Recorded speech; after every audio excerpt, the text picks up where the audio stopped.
हाँ sir, please send link. अच्छा भाई, एक minute, copy link, paste, everyone, जाओ। हाँ जी, good morning. Good evening sir. हाँ, गुड इवनिंग। चेक करा था मैं कि कहीं बिल्कुल ही लल्लू तो नहीं हो गए तुम लोग जो बोलते हैं। हाँ सर, वही चल रहा। चलो, लास्ट क्लास में क्या कर लिया था? होमवर्क था, ट्राइंगल और स्क्वायर वाला क्वेश्चन होमवर्क में था।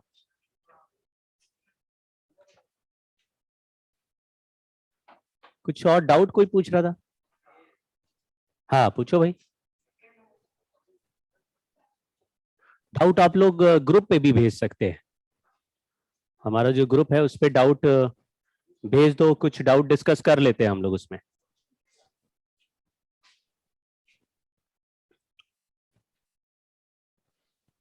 तररा। हाँ भाई, कुछ पूछ रहे हो क्या बोकारो से? फटाफट क्वेश्चन करते हैं, वो वाला जो मैंने लास्ट क्लास में दिया। हाँ जी sir, net force towards the center जो है m b square by r, उसमें हाँ m mass of charge particle है। हाँ, जो जो सर्कल में घूम रहा है। Mass of charge particle.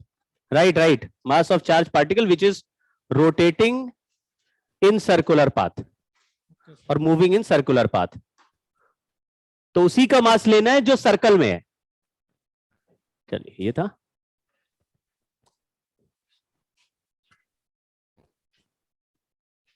बहुत तेजी से करेंगे, समझने की कोशिश करना, स्पीड तेज रहेगी। अगर ये साइड वाला चार्ज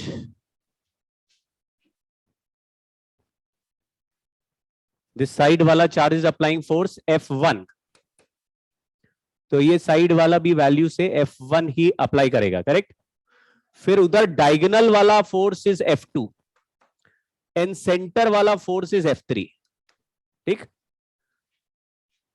तीन डिफरेंट टाइप के फोर्सेस हो गए। डायगोनल का डिस्टेंस अलग है, कॉर्नर, ये जो एडजेसेंट कॉर्नर्स है इनका डिस्टेंस अलग है, तो इसके वैल्यू को F1 बोल दिया, इसका वैल्यू भी F1 हो गया क्योंकि चार्ज बराबर और डिस्टेंस भी सेम है। समझ गए क्या? अच्छा भाई जल्दी आओ। तो अभी नेट फोर्स देखना क्या लिख रहे हैं। ये F1 और F1 मिलके इस तरफ √2 F1 हो जाएगा, ये याद आ गया क्या? This F1 and F1 are at right angle, और इसका रिजल्टेंट विल बी, ये बहुत बार हो चुका है, ये सब बचपन की बातें है। तो √2 F1 प्लस जो उधर डायगोनली अपोजिट बैठा उसका फोर्स F2 लिख दिया, प्लस सेंटर वाले का फोर्स F3 लिख दिया, और तीनों का सम 0। अब मैं वैल्यू लिख रहा हूं, √2 KQ square by L square plus KQ square by √2L whole square plus KQQ by L by √2 whole square. Distance पहचान पा रहे हो? डायगोनली अपोजिट वाले का डिस्टेंस कितना है? डायगोनली अपोजिट वाले का this is L, this is L, ये कितना डिस्टेंस है? तो √2L ही तो लिख दिया भाई, ये देखो, KQQ by √2L whole square. Centre वाले का डिस्टेंस कितना है? L बाय √2, आधा डायगोनल हो गया। क्यों भाई? फिर सबका सम 0 कर दिया, कोई प्रॉब्लम? कैलकुलेट करेंगे, आंसर आ जाएगा। इसमें भी ये तो बहुत बार हो गया अभी। दिस फोर्स इज F1, तो ये इस साइड का भी फोर्स F1, तो दोनों का रिजल्टेंट याद आ गया। इसका सेंटर वाले का फोर्स F2, तो लिखा 2F1 cos 30 plus F2 equal to 0। ठीक, नीचे वाला नहीं दिख रहा है, ये वो स्लाइड में कट हो जा रहा है। अच्छा, तो मैं थोड़ा ऊपर लिख देता हूं।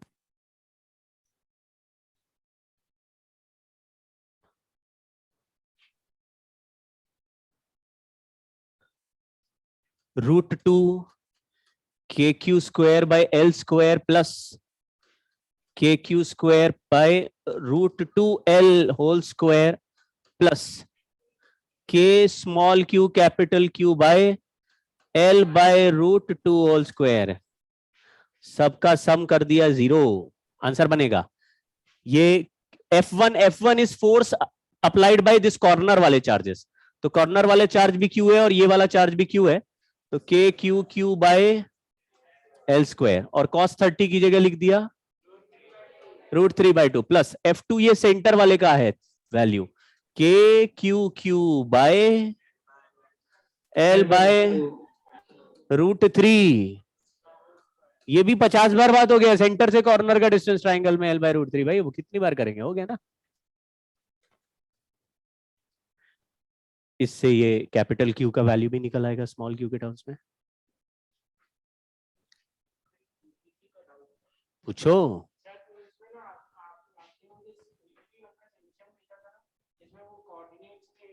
हाँ समझ गए, वो 1/3 स्क्वायर हो रहा था, 1/4 कुछ और होगा।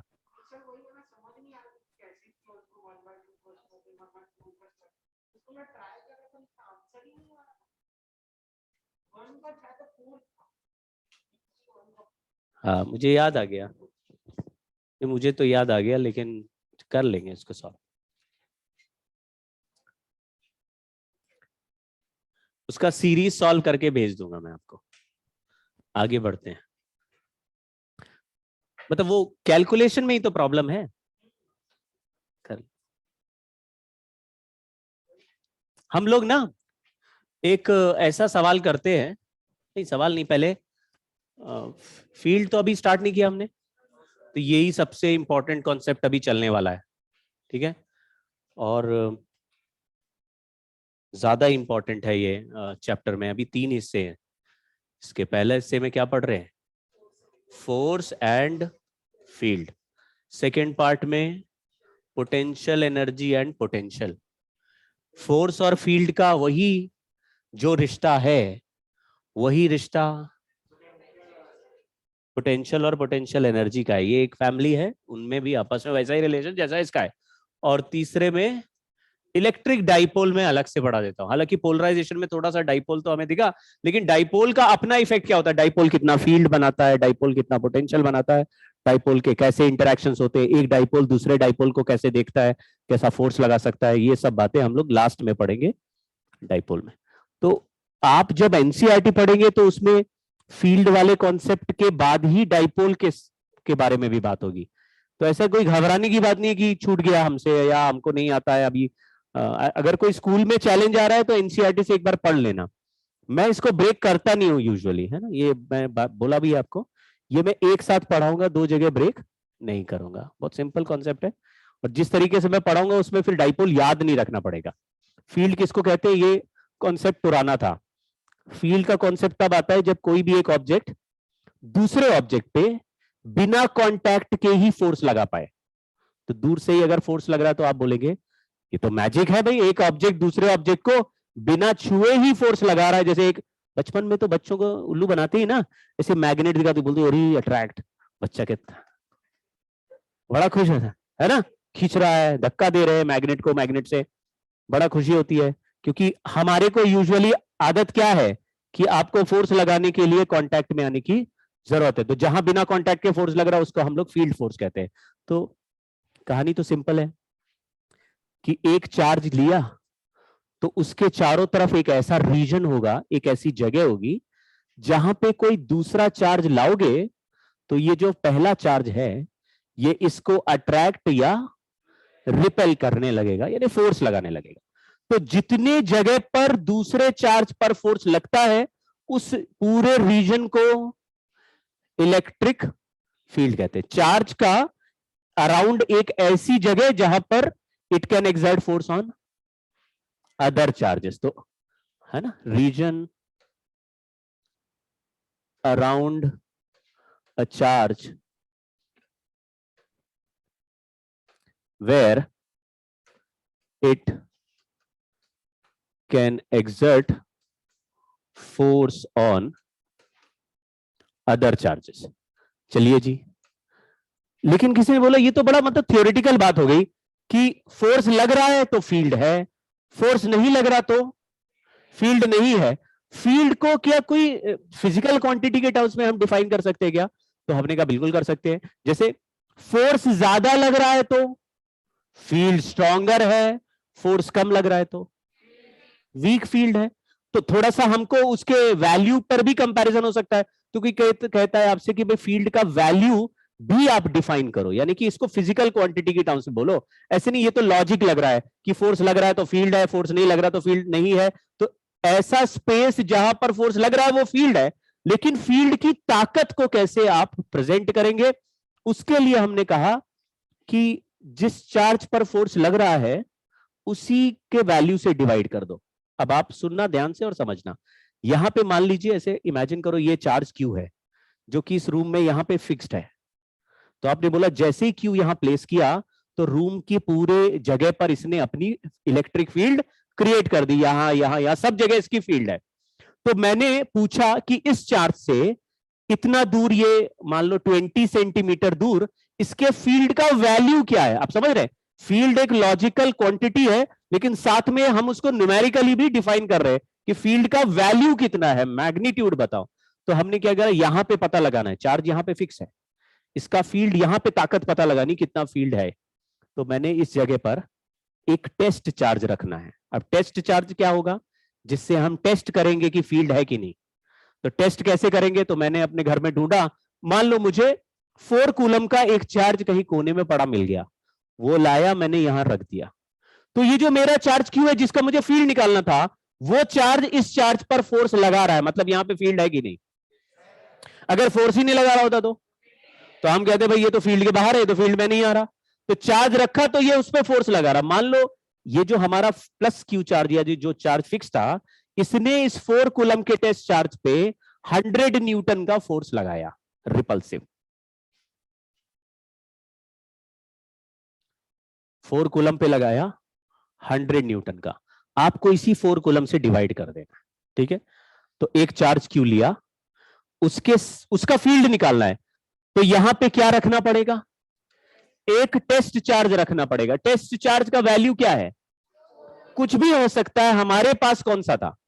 अब या तो हम उसको तोड़ के 1 कूलम बनाए, 2 कूलम बनाए, लेकिन हमारा मन नहीं है तो हमने पूरा 4 कूलम यहां रख दिया। मैंने देखा ये चार्ज इस चार्ज को 100 न्यूटन फोर्स से रिपेल कर रहा है। तो हमने कहा इसको फोर्स 4 कूलम पे 100 न्यूटन है, तो पर यूनिट चार्ज कितना फोर्स लगाना चाहता है हमारा, पर यूनिट चार्ज पे हमने +4 कूलम से डिवाइड कर दिया, आंसर आया। तो मैंने इस चार्ज को फेंक दिया और यहां पे एक बोर्ड लगा दिया और बोर्ड में लिख दिया। अब ये चार्ज इस पॉइंट पर कितना फोर्स लगा रहा है, ये पॉइंट चार्ज इस पॉइंट पर कोई फोर्स लगा नहीं रहा, क्योंकि यहां पे कोई चार्ज रखा नहीं है। अभी 4 कूलम था, वो क्या हुआ, वो तो हमने फेंक दिया ना, अभी तो बोला फेंक दिया। तो ये यहां पे फोर्स लगा नहीं रहा, तो बोर्ड लगा हुआ 25 न्यूटन में, झूठ लिखा गया। वो बोल रहा है तो फील्ड क्या हुआ, एक्चुअली इसकी फीलिंग क्या हुई फील्ड की, कि ये फोर्स लगाने की टेंडेंसी मौजूद है वहां। समझ गए ना, टेंडेंसी है। अगर इसमें कोई चार्ज बैठाओगे तो फोर्स लगेगा, अगर चार्ज ही नहीं आएगा तो फील्ड होगा कि नहीं। फील्ड कौन बना रहा है, तो अब बताओ फोर्स और फील्ड में एक बेसिक डिफरेंस क्या हो गया। नहीं, फोर्स के लिए कितने चार्ज की कम से कम जरूरत है, 2 चार्ज आपस में फोर्स लगाएंगे। और फील्ड के लिए केवल एक ही चार्ज है, वो अपनी फील्ड बना देगा, दूसरा अगर आएगा तो फोर्स लग सकता है, दूसरा ही नहीं आया तो फील्ड हमेशा चार्ज के चारों तरफ इंटैक्ट रहेगी। समझ गए, तो अर्थ है, अर्थ की फील्ड चारों तरफ है, कोई दूसरा कॉमेट या कोई ऑब्जेक्ट उसमें घुसता है तो ग्रेविटेशन फोर्स, कोई घुस ही नहीं रहा तो अर्थ की फील्ड नहीं है। तो पता कैसे चला, वो हमने एक बार निकाल दी, वो टाइम के साथ चेंज। तो ये चार्ज जो फील्ड बना दिया इस पॉइंट पर, 10 साल बाद भी देखोगे तो यहां पे यही बोर्ड लगा दिखेगा, बोलेगा 25 न्यूटन पर कूलम। ठीक है ना, मामला सिंपल है, फील्ड में जाओगे तो फोर्स लगेगा। ठीक है, सिमिलर एग्जांपल, घर के बाहर बोर्ड लगा है कुत्ते से सावधान। फिर क्या होता है, कुत्ता कुत्ता भौंकता ही रहता है क्या गेट पे, गेट पे कुत्ता टंगा रहता है क्या। कुत्ता रहता है क्या गेट पे? तो बोलोगे ये झूठ बोल रहा है, कुत्ते सावधान, हम तो नहीं है सावधान, हमें तो कुछ नहीं हुआ।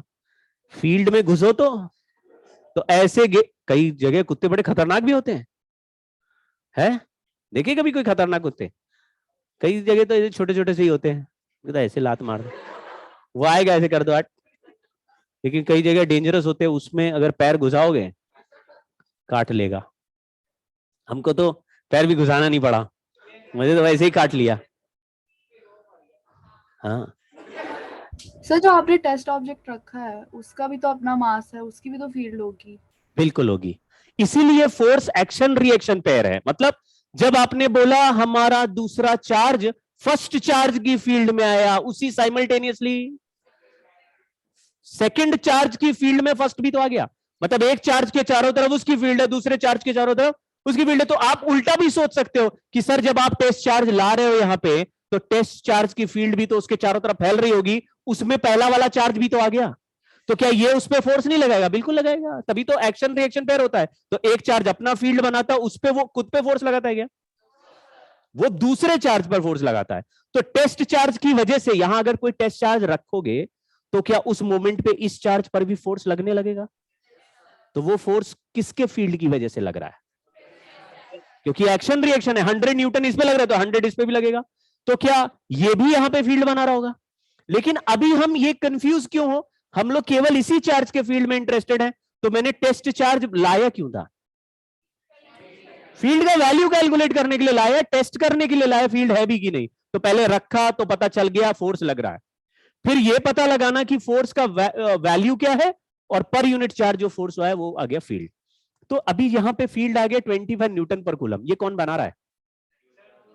ये वाला क्यू चार्ज है, टेस्ट चार्ज का कोई लेना देना इसमें नहीं। अब ये टेस्ट चार्ज फेंक दिया, कल को दूसरा चार्ज लाके जिसका वैल्यू मान लो 3 कूलम है यहां पे रख दूं, तो उस पे उस समय कितना फोर्स लग रहा होगा?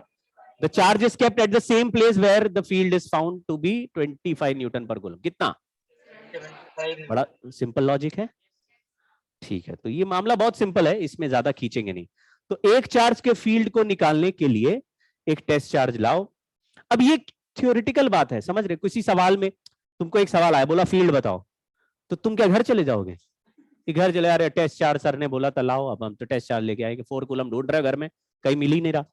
तो टेस्ट चार्ज लाना नहीं है, लोगों ने फील्ड कैलकुलेट करने के लिए ऐसा किया होगा कि चार्ज लिया उस वैल्यू से ही डिवाइड कर दी। तो हम लोग फील्ड कैलकुलेट करने के लिए एक बार यूज करेंगे, जैसे ग्रेविटेशन फील्ड को कैलकुलेट करने का कोई मेथड रहा होगा, लेकिन एक बार ग्रेविटेशन फील्ड कैलकुलेट हो गई तो क्या हर दिन कैलकुलेट ही करते रहेंगे कि कल 9.8 आ गई थी, 9.8 होती है यहाँ पे फील्ड, तो आज कितनी है?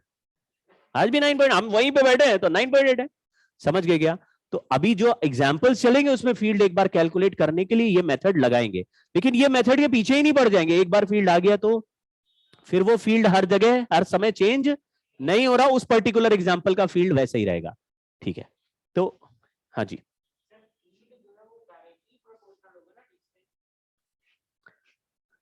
क्यों हम अभी देख लो ना, डिस्टेंस के प्रोपोर्शनल होगा, इनवर्सली प्रोपोर्शनल होगा, क्या होगा, ये सब बातें अभी हो जाएंगी। देखो मतलब जो आप सोच रहे हैं वो अभी बहुत ही लिमिटेड एरिया में सोच रहे हैं। हम लोग बात केवल पॉइंट चार्ज की नहीं कर रहे, आगे चल के केवल पॉइंट चार्ज होंगे क्या दुनिया में? स्फीयर पे चार्ज देंगे, रिंग पे चार्ज डाल देंगे, रॉड पे चार्ज चिपका देंगे, तो वो सारे ऑब्जेक्ट पॉइंट चार्ज नहीं होते, तो उनके फील्ड का आंसर और पॉइंट चार्ज के फील्ड का आंसर सेम नहीं आएगा। तो हम लोग उसके लिए प्रिपेयर्ड रहेंगे कि किसका क्या आंसर है। लेकिन बेसिक रूल क्या रहेगा कि अगर तुमने किसी टेस्ट चार्ज पे फोर्स निकाल दिया है तो उसी टेस्ट चार्ज से डिवाइड कर दो। लेकिन असली फॉर्मूला देखिए क्या बना हुआ है। असली फॉर्मूले में लिखा हुआ है कि जो टेस्ट चार्ज है ये टेंडिंग टू 0 है। ऐसा क्यों? हाँ, पॉइंट चार्ज होना चाहिए, लेकिन पॉइंट चार्ज तो बड़ा भी हो सकता है। चार्ज का साइज नहीं लिखा है, साइज टेंडिंग टू 0 नहीं लिखा, चार्ज का वैल्यू टेंडिंग टू 0 लिखा है। मतलब चार्ज तो पॉइंट चार्ज होता ही है टेस्ट चार्ज, लेकिन अपनी फील्ड से उसको क्या मतलब है? वो अपनी फील्ड में अपने ऊपर तो फोर्स नहीं ले रहा। मतलब जैसे मैंने रखा 50 कूलम का चार्ज सामने रख दिया, ये हमारा क्यू चार्ज है, उसका फील्ड यहां निकालना है, तो मैंने 50 कूलम रख दिया, तो मैं आपसे कह रहा हूं 50 कूलम रखने से आंसर जो आएगा उसमें गड़बड़ हो सकती है। अगर इस चार्ज को बहुत ही छोटा रखोगे तो आंसर बढ़िया आएगा। जबकि याद रखिएगा जो चार्ज रख रहे हैं उस पर फोर्स इसके फील्ड से लग रहा है, वो अपने चार्ज की वजह से कोई अपने ऊपर फोर्स नहीं लगाता। तो चार्ज बड़ा है या छोटा है, अपने हिसाब से फोर्स जनरेट नहीं कर रहा, दूसरे का फोर्स लग रहा है उसी से डिवाइड कर दे रहा, तो उसका इफेक्ट हमेशा कटता है। फिर भी this value of test charge has to be very very small practically जब करते हैं,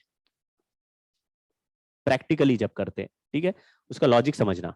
हम लोग केवल पॉइंट चार्ज की इलेक्ट्रिक फील्ड नहीं निकाल रहे दुनिया में, हमको अलग अलग चार्ज, अलग अलग टाइप के चार्ज की फील्ड निकालनी। मान लो एक एग्जांपल ऐसा है जिसमें एक इतना बड़ा सा ऑब्जेक्ट है और इस ऑब्जेक्ट पे ये चार्ज ऐसे डिस्ट्रीब्यूटेड है, पॉजिटिव चार्ज।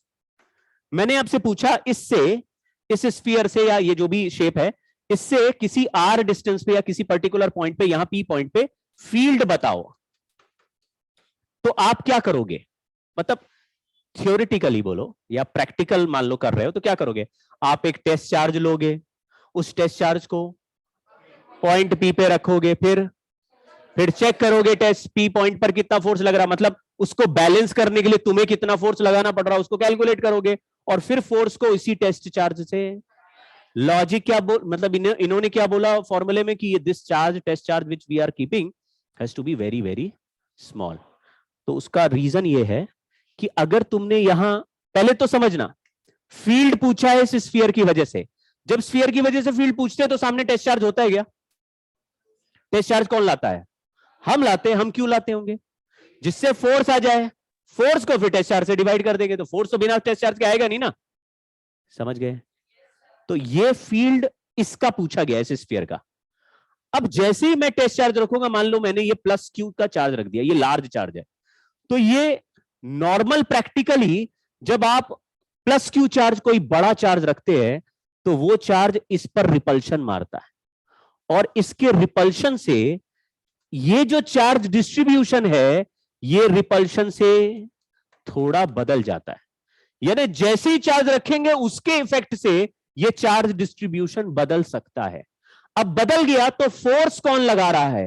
पहले वाला चार्ज डिस्ट्रीब्यूशन या बदला हुआ चार्ज डिस्ट्रीब्यूशन? क्योंकि रखा वैसे ही बदल गया, तो फिर जब फोर्स इसका आएगा तो फील्ड किसका आएगा? ये नए वाले का आएगा। पूछा किसका था? तब तो टेस्ट चार्ज नहीं था ना, तो फील्ड पूछा था, वो अलग चार्ज था, और रखने के बाद ओरिजिनल चार्ज डिस्ट्रीब्यूशन में change because of large test charge. तो प्रैक्टिकल जब करते हैं तो चार्ज का कैसा वैल्यू रखते हैं? बहुत स्मॉल चार्ज रखोगे तो इसके रिपल्शन का इफेक्ट भी बहुत ही कम हो जाएगा, तो फिर ओरिजिनल चार्ज डिस्ट्रीब्यूशन में चेंज नहीं आएगा। खेल समझ गए? तो आपको अगर कोई पूछेगी लिमिट वाला टर्म क्यों लिखते हैं, तो इसका लॉजिक समझ गए क्या? कि small test charge will not change original charge distribution, जिसका फील्ड पूछा है। ठीक है, चलिए। तो वैसे तो ये फॉर्मूला है, लेकिन आप समझो, हम लोग इस क्लासरूम में बैठे हैं और फील्ड कैलकुलेट करेंगे, तो क्या हम कोई प्रैक्टिकल कर रहे क्या? हम कहीं से टेस्ट चार्ज लेके आएंगे क्या? उसको ऐसे रख रहे होंगे? कुछ नहीं कर रहे होंगे, हम तो सब हवा में ही कर रहे हैं ना। तो हमको कभी ये ध्यान नहीं देना है, बट ऐसा लिखा रहता बुक में, तो आपको इसको थोड़ा दिमाग में रख लेना। हाँ, कोई एग्जैक्ट वैल्यू नहीं है, लेकिन जैसे स्मॉलेस्ट चार्ज हमारे पास इलेक्ट्रॉन है, तो अगर आपको कहीं इलेक्ट्रॉन दिख रहा, वो उससे लेके करो, तो फोर्स का जो आंसर आएगा उसको इलेक्ट्रॉन के चार्ज से डिवाइड करोगे तो फील्ड का आंसर जो आएगा वो सबसे ज्यादा एक्सेप्टेबल होगा, क्योंकि इलेक्ट्रॉन से छोटा चार्ज हम रख भी नहीं सकते। तो अगर स्मॉलेस्ट रखना है तो इलेक्ट्रॉन रख के कैलकुलेट करो। लेकिन ऐसा कोई बहुत भयंकर रूल नहीं कि सर इलेक्ट्रॉन से थोड़ा बड़ा चार्ज दिख रहा है तो क्या हम निकाल सकते हैं? निकालो, बट आंसर में थोड़ा बहुत वेरिएशन आए तो वो आपको एक्सेप्टेबल होना चाहिए कि भाई गड़बड़ जो आ रही है, पहली बार इलेक्ट्रॉन से आंसर अलग आया था और 100 इलेक्ट्रॉन के बराबर का चार्ज रख रहे हैं तो आंसर थोड़ा बदल रहा है। सेंस बना गया? तो आप बोले कि जितना बड़ा चार्ज रखोगे उसके एक्चुअल डिस्ट्रीब्यूशन में उतना वेरिएशन आएगा, तो आंसर पुराने वाला एक्चुअल वाला आंसर नहीं भी दिख सकता है। ठीक है, लेकिन अभी हम लोग पॉइंट चार्ज के बारे में बात करेंगे तो ज्यादा डिफरेंस नहीं आएगा। ठीक है, पॉजिटिव चार्ज एक्सपीरियंस, चलो ये स्टेटमेंट की ज्यादा दिक्कत नहीं है। अब मैं जहां यहां पे जो सिनेरियो कर रहा हूं, आपको बेसिक लॉजिक समझ में आ गया होगा कि अगर किसी चार्ज का फील्ड निकालना है तो क्या कर रहे हैं? फील्ड केवल टेंडेंसी टू अप्लाई फोर्स बता रहा है, फोर्स लगा नहीं रहा। वो कह रहा है फोर्स लगाने के लिए तैयार हैं। फोर्स कब लगेगा? कोई एक्सटर्नल दूसरा चार्ज लाओगे तो फोर्स लगेगा। फोर्स लगाएगा कौन? जो फील्ड बना चुका है वो लगाएगा। खेल समझ गए? तो पहले जब हम लोग, आपको याद होगा, हम बोलते थे कूलम्स लॉ में कि दो चार्ज के बीच का फोर्स होता है K Q1 Q2 by R square, दो चार्ज के बीच का फोर्स। तो अब उसी बात को ऐसे भी समझ सकते हैं कि Q1 चार्ज अपने चारों तरफ फील्ड बना चुका होगा और उसमें Q2 चार्ज आ गया, तो Q1 ने Q2 को इतना फोर्स लगाया। लेकिन फोर्स अगर Q1 पे पूछा है तो आप इसी स्टेटमेंट को कैसे बोल सकते हो? Q2 ने अपने चारों तरफ फील्ड बना रखा होगा और उसमें Q1 रख दिया। तो जो दो चार्ज के फोर्स की बात कर रहे थे वो एक का फील्ड और दूसरे का चार्ज मल्टीप्लाई, यही यहां पे रिलेशन बोल रहे हैं। क्या बोला? कि if a charge Q is kept in external electric field E, then force on the charge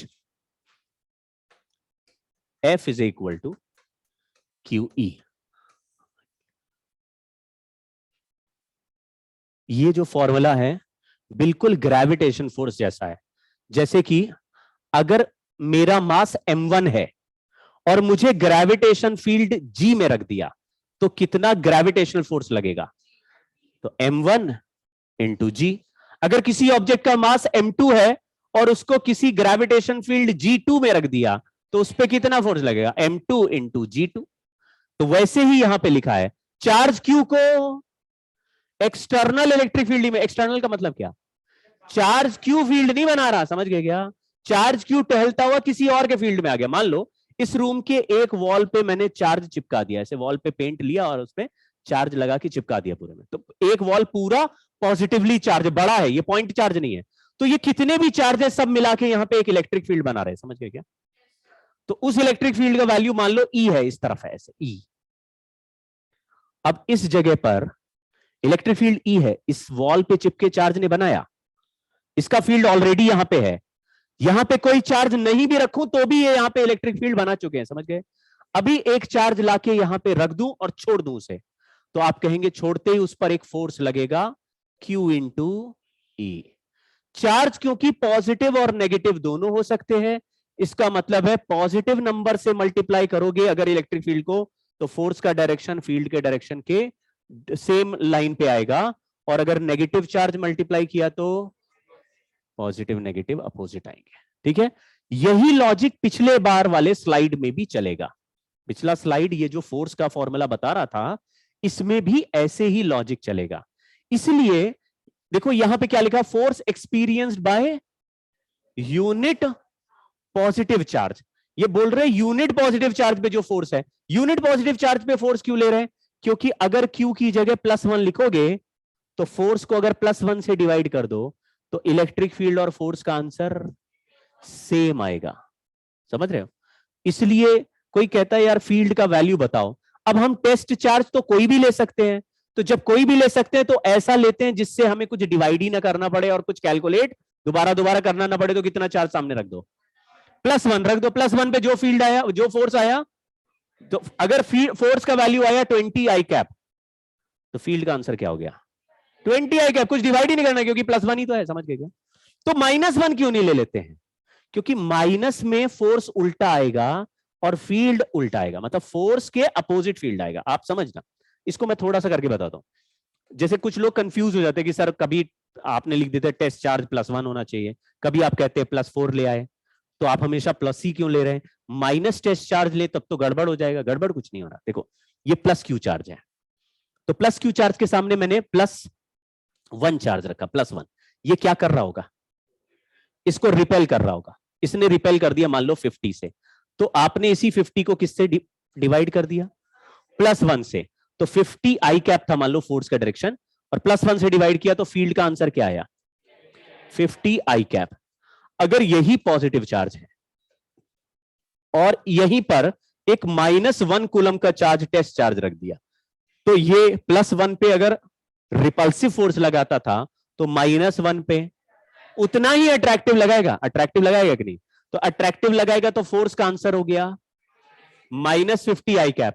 अब फील्ड निकालना है तो फोर्स को किससे डिवाइड करना पड़ेगा? टेस्ट चार्ज से। टेस्ट चार्ज हम -1 लाए, देखो माइनस कट गया, कितना आया फील्ड का आंसर। तो फील्ड दोनों आंसर में अलग अलग आ रहे क्या? तो फील्ड टेस्ट चार्ज पर डिपेंड करने वाला नहीं है, जो बना रहा उसी पे डिपेंड करता है, समझ गए क्या? तो टेस्ट चार्ज आप मोमेंटरली रख के फोर्स निकालते जरूर हो, लेकिन जब डिवाइड करते हो तो उसका इफेक्ट कट जाता है, तो टेस्ट चार्ज को फर्क पड़ता नहीं। लेकिन अगर पॉजिटिव टेस्ट चार्ज रखा तो हमको दिमाग कम लगाना पड़ता है, जो फोर्स का डायरेक्शन, और नेगेटिव चार्ज टेस्ट चार्ज रखा तो थोड़ा सोचना पड़ेगा यार, नेगेटिव वाला तो लेफ्ट में फोर्स लगा रहा है तो फील्ड राइट में होगा, समझ गए? ऐसे ही जब हम फील्ड में फोर्स की बात करते हैं तो ये इसका रिवर्स एग्जांपल है, समझ लो कि फील्ड गिवन है और उसमें चार्ज रख रहे हैं और फोर्स पूछ रहे हैं। अभी क्या हो रहा था? फोर्स कैलकुलेट करके चार्ज से डिवाइड करके फील्ड बना रहे थे। अब क्या कर रहे हैं? एक टेस्ट चार्ज को गिवन फील्ड में रख रहे हैं, पूछ रहे हैं फोर्स क्या है, तो आप बोलोगे चार्ज से मल्टीप्लाई कर दो। देखो अगर कहीं पर इलेक्ट्रिक फील्ड है 100 आई कैप और चार्ज का वैल्यू है -3 कूलम, मैंने पूछा फोर्स का वैल्यू बताओ, हाँ तो आप बोलेंगे 300, आप समझे ना? -300 तो कुछ होता नहीं है, माइनस आई कैप तो डायरेक्शन ही होगा ना, तो फोर्स का आपको थोड़ा आइडिया लग गया कि अगर फील्ड चल रहा राइट में, उस पे पॉजिटिव चार्ज रख दिया तो फोर्स भी लगेगा, नेगेटिव चार्ज रख दिया तो लेफ्ट में। इतनी बात है, ठीक? जैसे m इंटू जी करते थे वैसे q इंटू ई कर दे। Q1 चार्ज रखेंगे किसी इलेक्ट्रिक फील्ड E में तो Q1 E, Q2 रखेंगे तो Q2 E। E कौन बना रहा है? जो अदर चार्जेस है वो बना रहे हैं, इसलिए एक्सटर्नल फील्ड बोल रहे हैं उसको।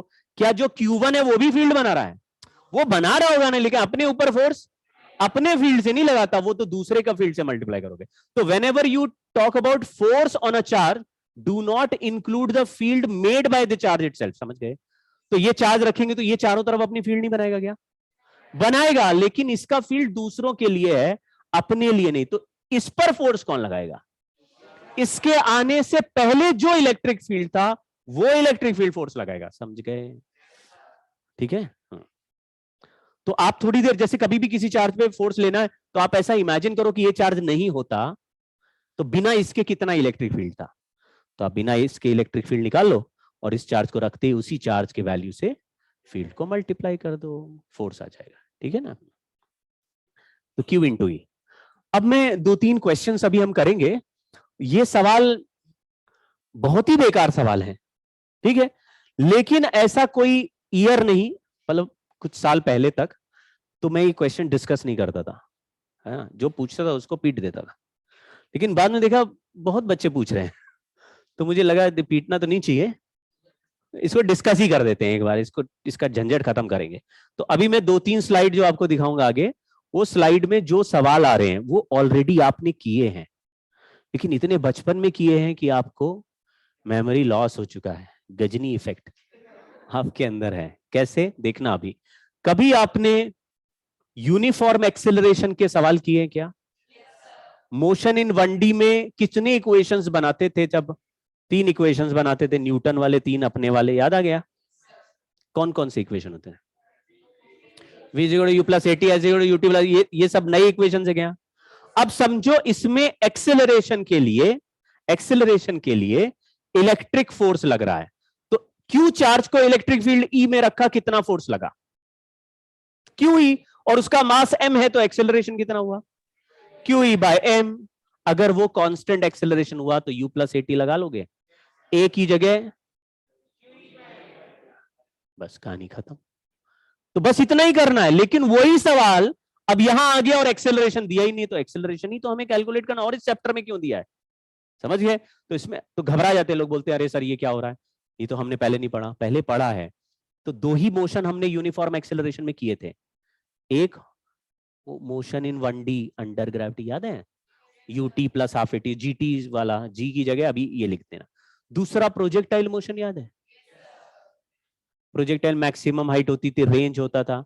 अब समझो वहां पे g होता था ना, g की जगह क्या आ जाएगा?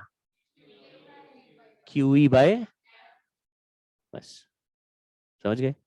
3 सवाल देखिए, बड़ा स्पीड से करेंगे क्योंकि आपको खेल समझ में आ गया है। लिखा है motion of charged particle under, तो एक्स अगर ई यूनिफॉर्म है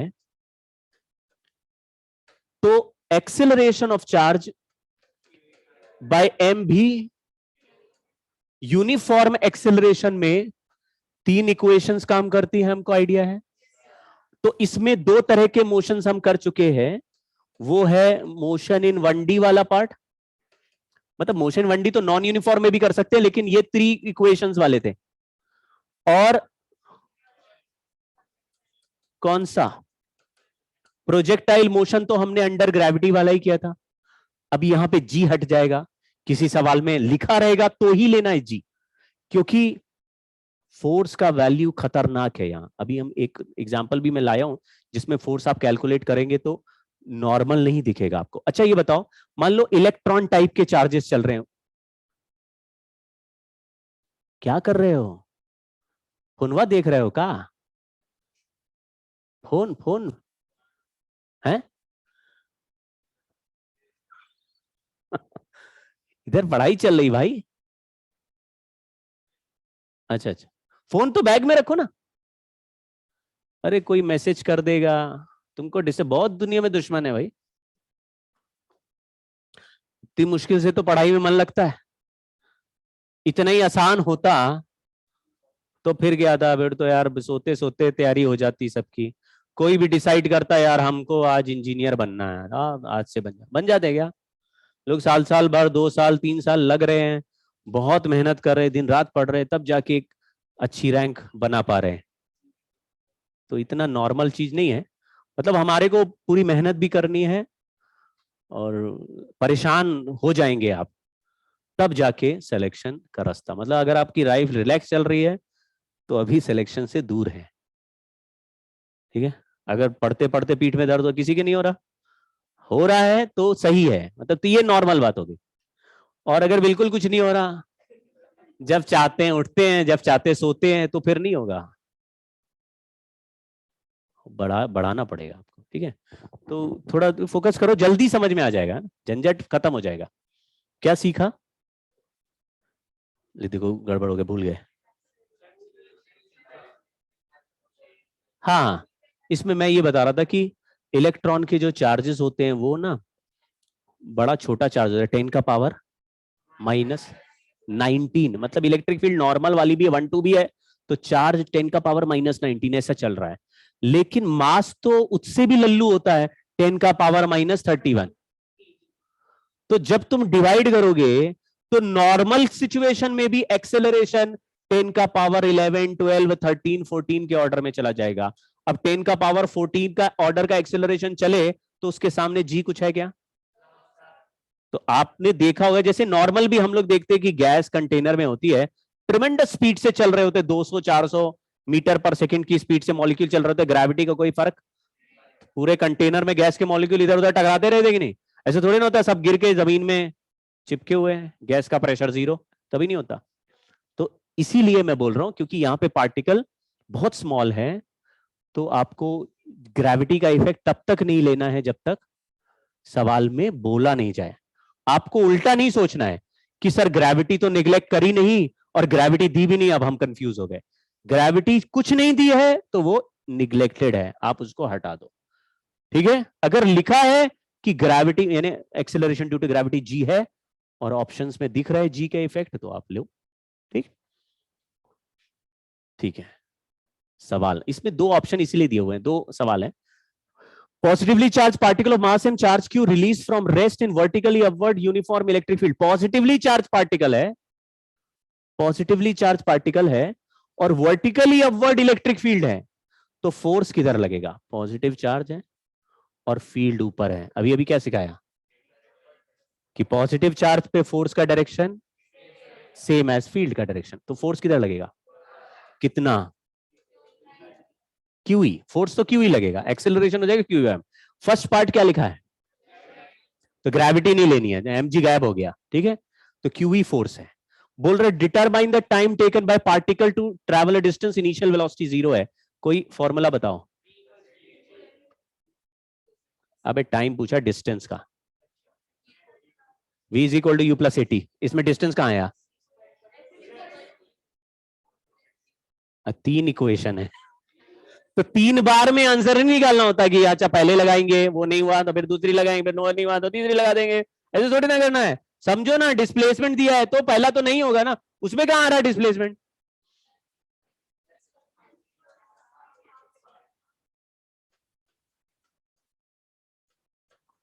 कोई प्रॉब्लम? दूसरे पार्ट में क्या होगा? तो क्या आंसर आना चाहिए? बोलो।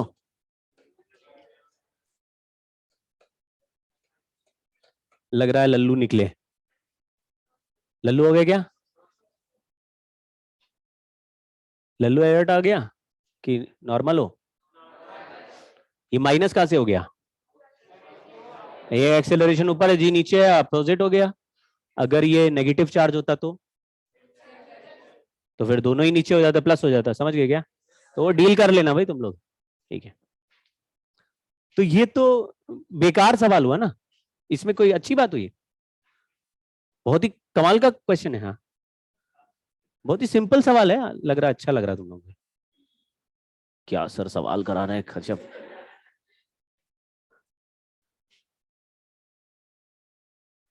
सर नो ऑडियो है, वेयर आर यू टीचिंग? एक बच्ची आस्था कह रही है कि ऑडियो नहीं है। ऑडियो नहीं है क्या बच्चों? बोकारो नहीं सर, आ रहा है, आ रहा है। आ रहा है। सर अरे बीच बीच में वेबसाइट में प्रॉब्लम आती है। अच्छा अच्छा, वेबसाइट की problem. What is the test charge year? थोड़ी देर पहले का सवाल है आस्था का, टेस्ट चार्ज क्या है, ऐसा सवाल था। टेस्ट चार्ज तो हमने, मतलब हमारा घरेलू चार्ज है, कहीं पड़ा हुआ था, वो क्यों ला रहे हैं? टेस्ट करने के लिए फील्ड है कि नहीं? कैसे टेस्ट करोगे? जैसे हमारे वायर में करंट है तो कैसे टेस्ट करोगे? चूंकि देखो, किसी वायर में करंट है तुम्हें टेस्ट करना है, क्या करोगे? छुओ, या फिर एमीटर एक डिवाइस होता है तो उसको लगाओ, तो वो उसमें से करंट पास करता है, तो उसका जो ऐसा पॉइंटर नीडल जैसा दिखता है वो ऐसा टिल्ट होता है, तो आपको पता चल जाता है करंट है। गैल्वेनोमीटर भी लगाते हैं,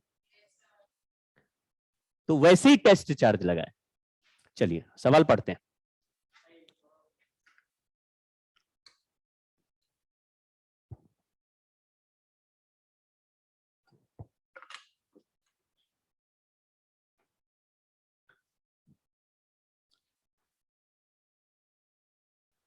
फटाफट करेंगे बच्चों। क्या ये सवाल किसी चैप्टर के किसी क्वेश्चन से मिलता हुआ है? चैप्टर का नाम ही बता दो। प्रोजेक्टाइल, ठीक बात। प्रोजेक्टाइल में कभी इस तरह के सवाल किए कि बिल्डिंग के ऊपर से पत्थर फेंका, हॉरिजॉन्टली पत्थर ऊपर मुड़ गया, किधर गया? नीचे क्यों जाता है?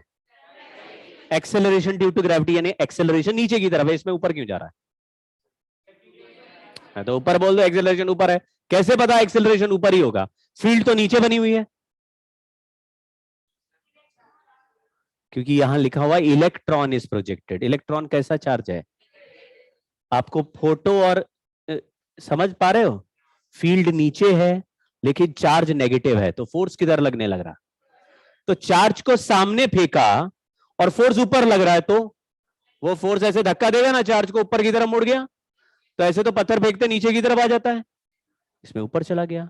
तो इसी को अगर पलट दूं तो सेम प्रोजेक्टाइल का ही सवाल हो जाएगा, बट जी की जगह क्या लिखना पड़ेगा? QE/m। ठीक, ट्राई करते हैं।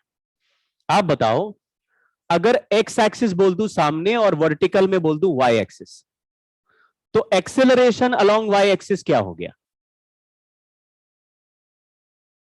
हाँ हाँ बिल्कुल सही बोला, एक ही तो एक्सेलरेशन है। QE/, कोई प्रॉब्लम?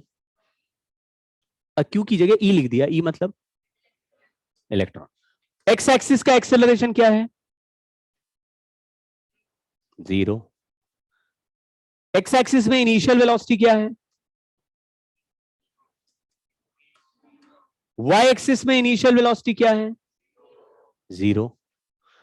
एक्स एक्सिस में कितना डिस्प्लेसमेंट कवर हो रहा है बाहर निकलते समय, और एक्स एक्सिस में वेलोसिटी v0 है, और एक्सेलरेशन नहीं है। क्या आपको प्रोजेक्टाइल मोशन याद है? एक्स वाला वेलोसिटी में कोई एक्सेलरेशन नहीं होता था, तो वो वेलोसिटी कांस्टेंट रहती थी। तो बताओ टाइम टू क्रॉस कितना लगेगा?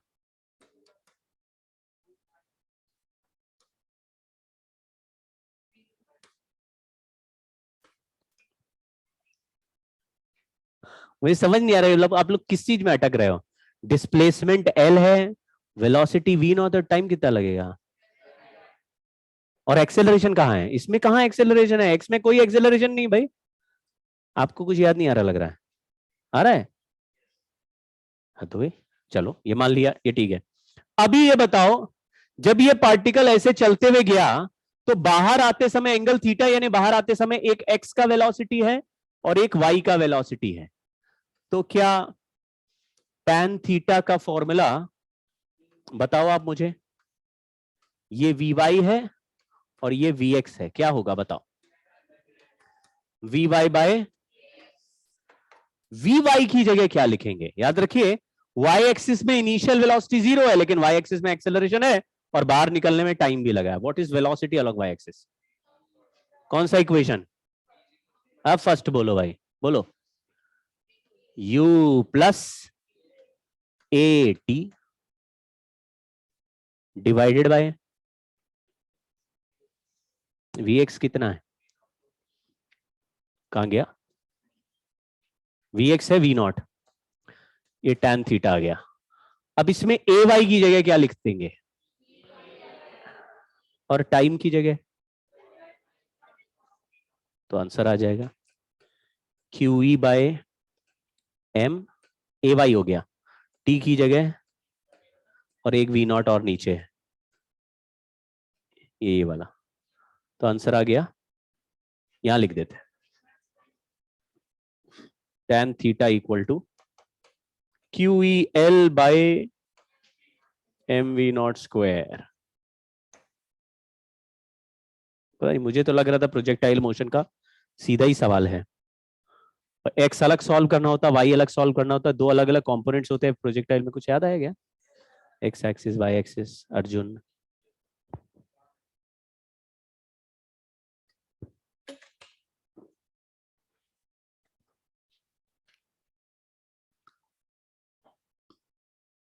एक और क्वेश्चन मैं दिखाता हूं, लेकिन उसको सॉल्व नहीं करेंगे, उसको आप लोग करना, केवल पढ़ लेंगे सवाल यहाँ पे है। तो थोड़ा रूपरेखा बना लेंगे, एक बार घर पे ट्राई करना। लिखा particle having charge of electron, charge of electron पता है? ठीक, और मास भी दिया हुआ 1.6 10⁻⁻30, मतलब मास भी बहुत एक्सट्रीमली स्मॉल है। is projected with speed v at 45 degree to horizontal from the lower plate of a system of two oppositely equally charged horizontal plates having vertical separation of 2 centimeter। मतलब की फोटो ये है, एक plate ये रही, एक plate ये रही, एक चार्ज को यहां से फेंका 45 डिग्री पर इनिशियल वेलोसिटी u से। दोनों प्लेट, एक पॉजिटिवली चार्ज है और एक नेगेटिवली चार्ज है। जो भी चार्ज हो हमको उससे टेंशन नहीं लेना। यहां पे लिखा है कि कितना इलेक्ट्रिक फील्ड इसके बीच में बन रहा है, और चार्ज भी हमें पता है, ई भी पता चल गया, मास भी पता चल गया। क्या एक्सेलरेशन निकल आएगा? चार्ज कैसा है, नेगेटिव या पॉजिटिव? नेगेटिव है। फील्ड ऊपर की तरफ देखो, यहां पे लिखा हुआ वर्टिकली अपवर्ड फील्ड है। फील्ड ऐसे है और चार्ज नेगेटिव है, बोलो क्या होगा? फोर्स नीचे लगेगा। जैसे ग्रेविटी में भी तो फोर्स नीचे ही होता था, ये तो एग्जैक्टली लाइक ग्रेविटी हो गया, बस जी का वैल्यू थोड़ा सा बदल जाएगा क्यू ई बाय एम। क्या ये मोशन आपको कुछ जाना पहचाना लग रहा है? ग्रेविटी में एक पार्टिकल को थीटा एंगल पे फेंकते थे तो कैसा एक्सपेक्टेड पाथ होना चाहिए? हाँ, तो ये ऐसे चल के जाएगा, ऊपर से फिर नीचे आएगा। क्या क्वेश्चन पूछा है? Find the value of you so that particle does not hit the upper plate. इसका क्या मतलब हुआ? हाँ बोलो बच्चों, बुकारो से। Maximum height. पार्टिकल अपर प्लेट को हिट ना करे, इसका क्या मतलब हुआ? हाँ बिल्कुल सही बात है, ऐसे वेलोसिटी से फेंकना है कि ऊपर वाले प्लेट को टच नहीं करे। मैक्सिमम हाइट निकाल लेंगे। हाँ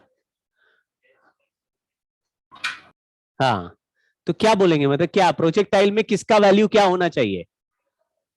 हाँ बिल्कुल सही बोल रहे हो, जोर से बोलो, जय माता दी। मतलब फिर से बोलो। अब हाइट में एक शब्द और जोड़ो। हाँ, मैक्सिमम हाइट। प्रोजेक्टाइल में हमेशा एक मैक्सिमम हाइट होती है कि नहीं होती है? तो इस Yes, sir. प्रोजेक्टाइल की मैक्सिमम हाइट कितनी होनी चाहिए? 2 सेंटीमीटर से कम। अगर मिनिमम पूछा है तो जस्ट किसके इक्वल कर देंगे? 2 सेंटीमीटर के। 2 सेंटीमीटर। मैक्सिमम हाइट का कोई फॉर्मूला सुना है क्या? सुना है? क्या होता है? यू स्क्वायर, हाँ बहुत सही बोल रहे हैं, you square sine square theta by 2g। लेकिन वहां तो g होता था, यहां पे क्या होगा? g की जगह क्या लिख देंगे? सॉल्व हो जाएगा क्या? बोलो। अभी कोई प्रोजेक्टाइल का सवाल बार बार आके हम मुझसे पूछोगे तो यार मैं पीट दूंगा भाई। ये सवाल प्रोजेक्टाइल का है, बस इसमें जी की जगह क्या आ गया है। तो वही तो सीखना है यार इस चैप्टर में कि भाई यूनिफॉर्म इलेक्ट्रिक फील्ड में अगर चार्ज रख दिया तो QE बाय M करके नया एक्सेलरेशन बना दो। जहां पहले G यूज होता था वहां पे A यूज कर लो। कहानी तो पहले ही सॉल्व किया हुआ है, अभी नया सिनेरियो आ गया तो कॉन्सेप्ट चेंज नहीं हुआ, ये फॉर्मूला ऑलरेडी पड़ा हुआ है। तो अगर मान लीजिए कभी और भी कोई क्वेश्चन दिखेगा जिसमें बोला यूनिफॉर्म इलेक्ट्रिक फील्ड में एक चार्ज को रख दिया है, उसका मोशन बताओ, तो आपको यही सोचना है क्या इस तरह का सवाल पहले हम कर चुके हैं कि नहीं। और अगर कुछ गड़बड़ लग रहा है तो प्रोजेक्टाइल या 1D को एक बार पढ़ना, वहां से आपको हिंट मिलेगा, है ना। जैसे मान लो अब इसमें मैक्सिमम हाइट का फॉर्मूला ही भूल गए तो इस चैप्टर से क्या होगा, आपको किससे निकालना पड़ेगा फॉर्मूला? तो प्रोजेक्टाइल पढ़ के निकालना पड़ेगा ना भाई। ठीक है, तो ये कर लेना आप, है? हाँ। Sir electric field positive to negative ही जाता है हमेशा ना? हाँ हाँ बिल्कुल बिल्कुल, वो आगे अभी हम लोग डिस्कस करेंगे। वैसे आपने जो बोला वो सही है कि अगर कहीं पर पॉजिटिव चार्ज की ऐसे लाइन बना रखी है और कहीं नेगेटिव चार्ज की लाइन बना रखी है, तो आप सोचो जरा, हम लोग फील्ड बोलते थे force on unit positive charge. अब सोचना, मैंने अगर यहां पे एक यूनिट पॉजिटिव टेस्ट चार्ज रख दिया तो ये पॉजिटिव इसको क्या करेगा? रिपेल करेगा, मतलब राइट। ये नेगेटिव क्या करेगा? अट्रैक्ट। मतलब कि इन दोनों का फील्ड तो राइट में ही आ गया ना, समझ गए क्या? तो फील्ड हमेशा किस तरफ ही चलता हुआ दिख रहा है आपको? पॉजिटिव लेयर से। अगर दो प्लेट, ये अभी आगे पढ़ेंगे, ये कोई बहुत भयंकर जानकारी नहीं है, तो हमें सीखनी है। लेकिन आप कभी भी टेस्ट भी कर सकते हैं, किस चार्ज से? टेस्ट चार्ज लाइए, उसको रख के देखिए, जो चार्ज रिपेल कर रहा है उसका फील्ड आ गया, जो अट्रैक्ट कर रहा है उसका भी फील्ड आ गया, सबका फील्ड आ जाता है। ठीक है, आगे बढ़ रहे हैं। अब हमारा जो एग्जाम्पल है उसको हम चेंज करके field due two point charge. याद रखो इस चैप्टर में केवल पॉइंट चार्ज नहीं है, स्फीयर भी है, रिंग भी है, रॉड्स भी हैं, सिलेंडर भी है, स्फीयर विद कैविटी है, बहुत सारे एग्जांपल्स हैं जिनमें चार्ज चिपका के हम फील्ड कैलकुलेट करेंगे। उनमें पहला एग्जांपल हमारा पॉइंट चार्ज का। पॉइंट चार्ज का फील्ड निकालना इसलिए आसान है क्योंकि कूलम्स लॉ में जो फोर्स निकाला था वो भी किसका था? तो एक फोर्स का फॉर्मूला हमारे कंट्रोल में है, उसमें से एक पॉइंट चार्ज के सामने दूसरे चार्ज का नाम टेस्ट चार्ज रख देंगे और उसी टेस्ट चार्ज से, और पॉइंट चार्ज का तो फोर्स हमें पता है, फोर्स डिवाइड बाय चार्ज करेंगे तो फील्ड आ जाएगा, समझ गए क्या? लेकिन फील्ड का जो आंसर आएगा वो किसके लिए ही होगा, मतलब वो लेके दूसरे चार्ज पे लगे ऐसा जरूरी नहीं है। मतलब ये नहीं कहना कि सर फील्ड का आपने फॉर्मूला बताया था KQ/R², तो वो पॉइंट चार्ज का है, वो अगर रॉड रखेंगे तो आंसर अलग आएगा। लेकिन रॉड का भी फील्ड निकालने का method force upon test charge होगा, आप समझ गए? तो किसी भी फील्ड निकालने का तरीका क्या हो सकता है कि उस चार्ज की वजह से टेस्ट चार्ज पे फोर्स निकाल के टेस्ट चार्ज से डिवाइड कर दो। तो फोर्स अपॉन चार्ज कोई फॉर्मूला नहीं, एक लॉजिक है जिससे हम किसी का भी फील्ड निकालेंगे। यहां पर भी उसी लॉजिक से फील्ड निकालेंगे, लेकिन यहां पे आने वाला फील्ड केवल किसके लिए काम करेगा? पॉइंट चार्ज की तरह। आप ये नहीं कहना सर फील्ड के दो फॉर्मूले हो गए, क्योंकि फोर्स अपॉन चार्ज दूसरा हो गया KQ/R²। KQ/R² पॉइंट चार्ज के फील्ड का फॉर्मूला है, और फोर्स अपॉन टेस्ट चार्ज एक लॉजिक है जिससे किसी का भी फील्ड निकल सकता है। तो अभी आप देखेंगे, आपको आइडिया लगेगा, लेकिन पॉइंट चार्ज के फील्ड का फॉर्मूला। चलो मैं एक एग्जांपल आगे का कराता हूं पहले, क्योंकि हम लोग फील्ड और फोर्स के बारे में बात कर रहे हैं। बहुत ही लल्लू एग्जांपल है लेकिन करा देना चाहिए। हाँ ये रहा, तो बिल्कुल लल्लू एग्जाम्पल है, पढ़ो, एक सेकंड में हो जाएगा।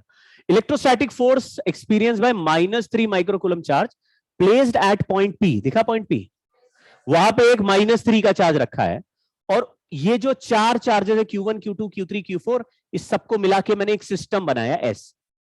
तो 4 चार्जेस उस पॉइंट P पर फोर्स लगा रहे हैं, लिखा हुआ है कितना, 21 I cap plus 9 J cap. Charge पर फोर्स आ गया है, तो फील्ड कितना है? आप खेल समझ गए ना? तो ये जो चार्ज यहां पे -3 रखा है, ये इसका नाम क्या हो गया है? तो अब फोर्स कैसे निकालेंगे? नहीं, फोर्स तो दिया हुआ है, फील्ड कैसे निकालेंगे? तो आंसर आ जाएगा, फर्स्ट पार्ट लिखा, find out electric field at point P due to S. तो कौन बना रहा है उसकी चिंता नहीं करनी है, उसका अगर फोर्स से डिवाइड किया फील्ड आ गया। अब इसको दूसरा पार्ट पढ़ो, नहीं मतलब पढ़, मुझे पढ़ के मत सुनो। हाँ, तो आपको जो फील्ड आ गया फिर क्या करोगे? फील्ड आ गया, तो बताओ फर्स्ट पार्ट में फील्ड का आंसर क्या हो गया? फील्ड का आंसर क्या हो गया? ये जो था उसको डिवाइड कर दिया, क्या आया फील्ड का आंसर? अरे -3 से डिवाइड कर रहे हो लल्लुओं, माइनस, क्योंकि ये माइक्रो न्यूटन लिखा है, माइक्रो कूलम, माइक्रो घट गया ना, न्यूटन पर कूलम आ गया, तो रहा है, डिवाइड कर लेते हो। अब सेकंड पार्ट में फोर्स बताओ, लेकिन ये फोर्स किसके ऊपर है? अब फील्ड आ गया, तो फील्ड एक बार आ गया, तो फील्ड वही होता है, चाहे कोई दूसरा भी चार्ज लाओ, फील्ड चेंज, तो दूसरा चार्ज लाओगे तो दूसरे चार्ज से मल्टीप्लाई करना पड़ेगा, तो क्या आंसर हो जाएगा?